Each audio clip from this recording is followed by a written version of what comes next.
एक गाय ने बताया, आखिर स्त्री कौन सी चीज अपने पति को मरते दम तक नहीं देती। जय श्री कृष्णा मित्रों। दोस्तों, आप सभी दर्शक बंधुओं का हमारे चैनल पर बहुत बहुत स्वागत है। श्रोताओं, आज का यह प्रसंग बड़ा ही ज्ञानवर्धक और बड़ा ही प्रेरणादायक है। आप सभी श्रोता बंधुओं से मेरा निवेदन है कि आज की इस कहानी के साथ कहानी की समाप्ति तक बने रहे। यदि आपने अभी तक हमारे चैनल को सब्सक्राइब नहीं किया तो बंधुओं, आप सभी से मेरा एक बार पुनः निवेदन है, हमारे चैनल को सब्सक्राइब कर दें, क्योंकि आपके एक सब्सक्राइब करने से हमारा मनोबल बढ़ता है श्रोताओं, और आपके एक सब्सक्राइब करने से हमारा परिवार बढ़ता है। दर्शकों, आइए आप सभी श्रोता बंधुओं का ज्यादा समय बर्बाद ना करते हुए आज की इस कहानी को शुरू करते हैं। श्रोताओं, किसी समय की बात है, विलासपुर नामक एक गांव में एक रामू नाम का एक किसान रहा करता था। दर्शकों, रामू अपने घर में बेचारा अकेला ही रहा करता था, क्योंकि रामू के जो माता और पिता थे वह रामू को बचपन में ही छोड़कर चल बसे थे। तब से ही रामू अपने घर में अकेला रहा करता था।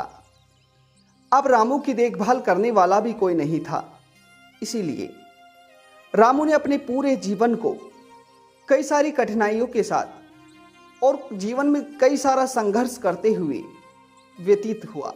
दर्शकों, रामू की अवस्था अभी युवा थी।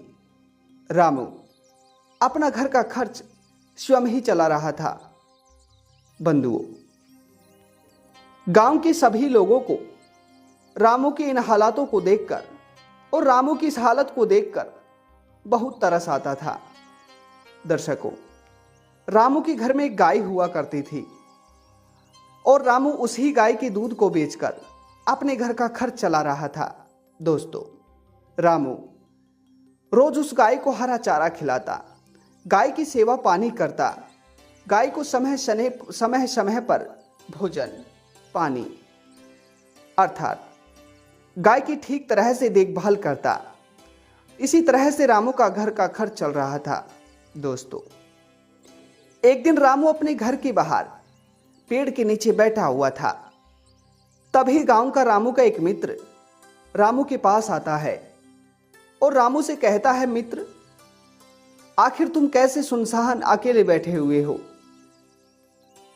यदि तुम्हें यहां पर बैठे बैठे अकेलापन महसूस हो ही रहा है तो तुम मेरे यहां चलाते। दोस्तों, तभी रामू मित्र से कहता है, मित्र, मुझे अकेलापन महसूस नहीं हो रहा, बल्कि मैं अपनी इस गम भरी जिंदगी को कोस रहा हूं, क्योंकि बचपन में ही मेरे माता पिता मुझे छोड़ चले गए और अब युवा अवस्था में भी मुझे अकेला ही जीना पड़ रहा है। मित्र, मुझे तो लगता है कि मेरा जीवन मुझे हमेशा अकेला ही जीना पड़ेगा और भगवान ने इस पृथ्वी लोक पर मुझे नरक की यातनाओं को झेलने के लिए ही भेजा है। दर्शक बंधुओं, तभी रामू की बात को सुनकर रामू का मित्र रामू से बोला, मित्र, भला तुम ये कैसी बातें कर रहे हो? कोई बात नहीं, यदि वास्तव में तुम्हें अकेलापन महसूस हो ही रहा है तो तुम विवाह क्यों नहीं कर लेते? क्योंकि विवाह के बाद तुम्हारा हर पल हर समय तुम्हारी जीवन संगनी काट लेगी। दर्शक बंधुओं, अब अपने मित्र की इस सहमति को सुनकर रामू वास्तव में सोचने लगता है कि मुझे विवाह करना चाहिए। दर्शक बंधुओं, तभी रामू अपने गांव के एक पंडित को बुलाता है और पंडित जी को बुलाकर पंडित जी से कहता है, पंडित जी, आपको तो पता ही है कि बचपन से मैं अकेला ही अपने जीवन को नरक के समान जी रहा हूं। मेरे आगे और पीछे कोई नहीं है। मैं अपनी स्वयं का घर खर्च अपनी इस कपिला गाय की सेवा कर कर इसके दूध को बेचकर चला रहा हूं। तो हे पंडित जी, मेरा आपसे कहना यह है कि आप मेरे लिए कोई अच्छा सा रिश्ता देखिए जो मेरे घर को चला सके, मेरी स्वयं की देखभाल कर सके और मेरे जीवन के हर एक एक समय को बांट सके।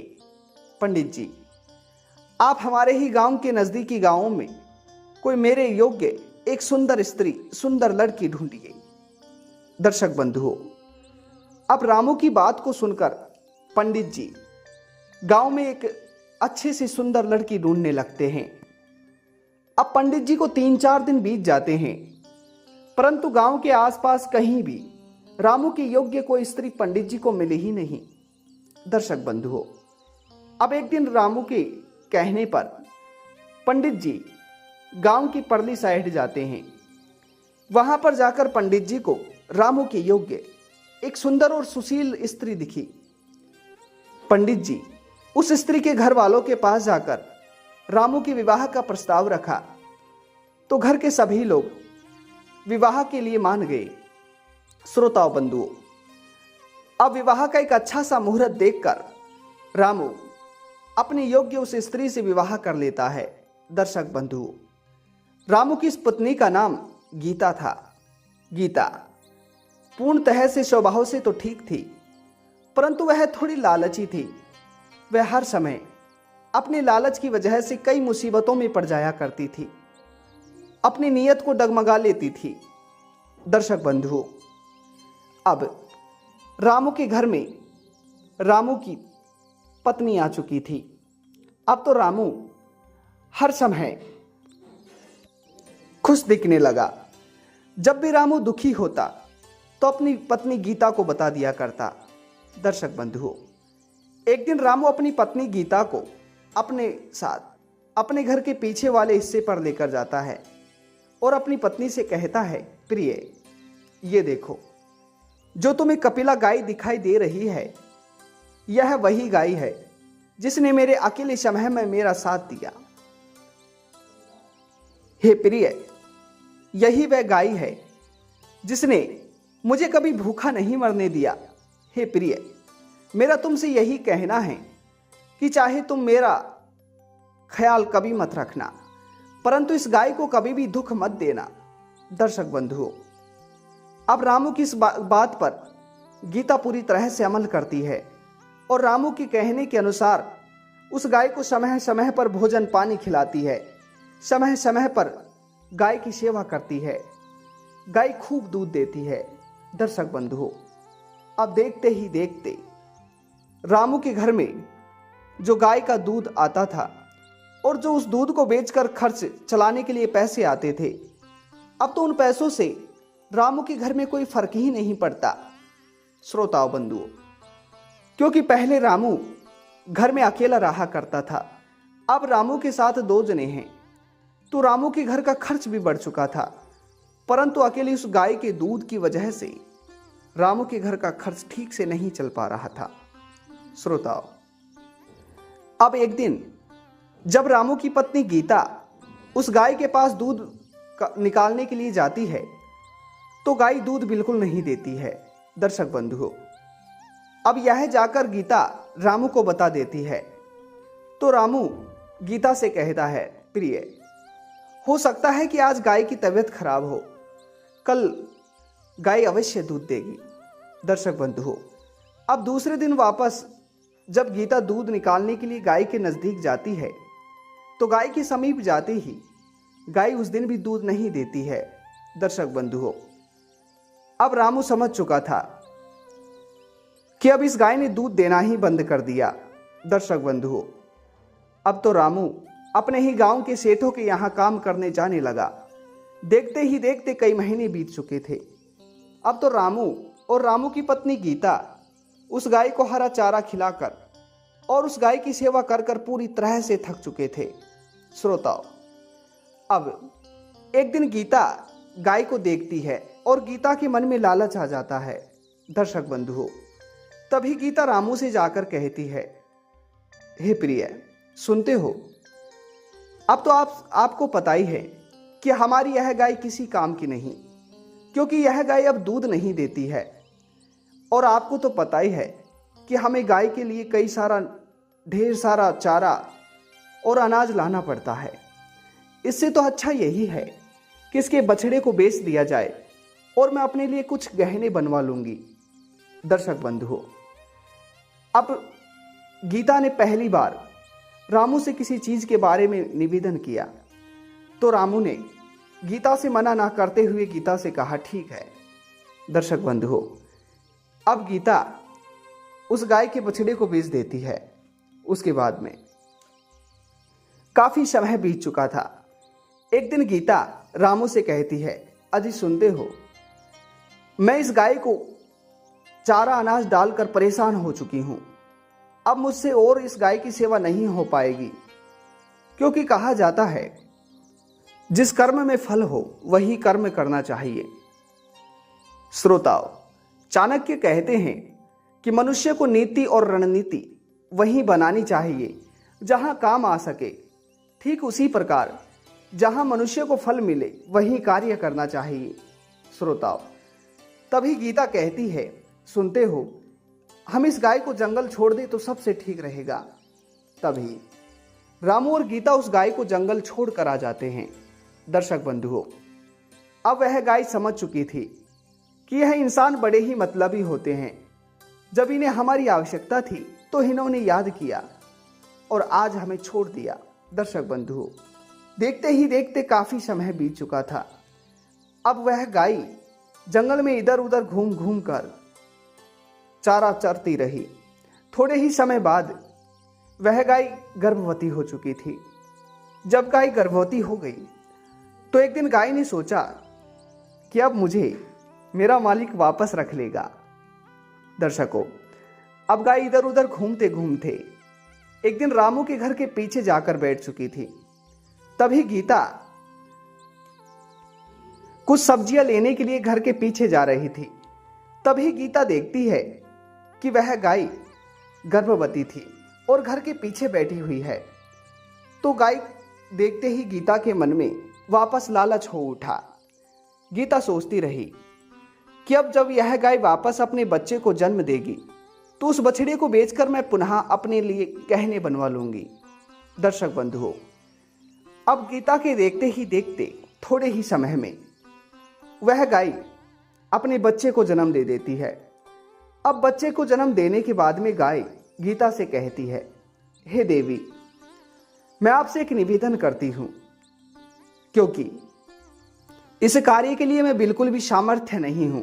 हे देवी, मैंने अपने बच्चे को जन्म दिया है, क्या तुम मेरे इस बछड़े को उठाकर मेरे सिर पर रख सकती हो? यदि तुम मेरे इस बछड़े को उठाकर मेरे सिर पर रख दोगी तो मैं तुम्हारा यह एहसान कभी नहीं भूलूंगी। दर्शक बंधुओं, अब गाय की इस असहनशीलता पर देखकर गीता हंसने लगी और गीता गाय से कहती है, भला कैसी मां हो तुम जो अपने बच्चे की सुरक्षा और अपने बच्चे की रक्षा स्वयं नहीं कर सकती। दर्शक बंधुओं, तभी गीता की बात को सुनकर गाय क्रोधित होती है और गाय गीता से कहती है, हे देवी, यही तो भगवान की नीति है। भगवान ने जैसा हमें बनाया सो हम हैं। अब इसमें सहनशीली और असहनशीली वाली कोई बात ही नहीं है। परंतु हे देवी, आज तुमने मेरी इस असफलता पर हंसकर मुझ पर मजाक उड़ाया है, मेरा मजाक बनाया है। मैं तुम्हें श्राप देती हूं कि जिस तरह से आज मैं अपने बच्चे की सुरक्षा करने में स्वयं सामर्थ नहीं हूं, जिस तरह से आज मेरा बच्चा अपने पैरों से नहीं चल पा रहा, उसी तरह मैं तुम्हें श्राप देती हूं कि कलयुग में मनुष्य के बच्चे जन्म लेने के कई महीनों के पश्चात ही अपने पैरों से चल पाएंगे। दर्शक बंधुओं, गाय के ऐसा श्राप देते ही गीता गाय से माफी मांगने लगती है। श्रोताओं, काफी समय बाद गाय गीता को माफ तो कर देती है, परंतु गाय कहती है कि जो श्राप मैंने दिया है वह अटल है, इसे कोई झुठला नहीं सकता। दर्शक बंधु, तो यही थी वह कहानी। श्रोताओं, आपकी जानकारी के लिए बता दें, जैसा कि आप सभी ने टाइटल में देखा होगा, आखिर कौन सी चीज एक स्त्री पति को मरते दम तक नहीं देती? तो दर्शक बंधुओं, कहा जाता है कि हिंदू धर्म में एक पुरुष अपनी पत्नी को आशीर्वाद दे सकता है, परंतु एक स्त्री हिंदू धर्म में कभी भी अपने पति को आशीर्वाद नहीं दे सकती। श्रोताओं बंधुओं, ये कहानी आप सभी को कैसी लगी कमेंट बॉक्स में जरूर बताइएगा। और एक बार पुनः मिलते हैं ऐसी ही ज्ञानवर्धक और शिक्षाप्रद कहानी के साथ। तब तक आप सभी लोगों का बहुत बहुत धन्यवाद। जय श्री कृष्णा, राधे राधे।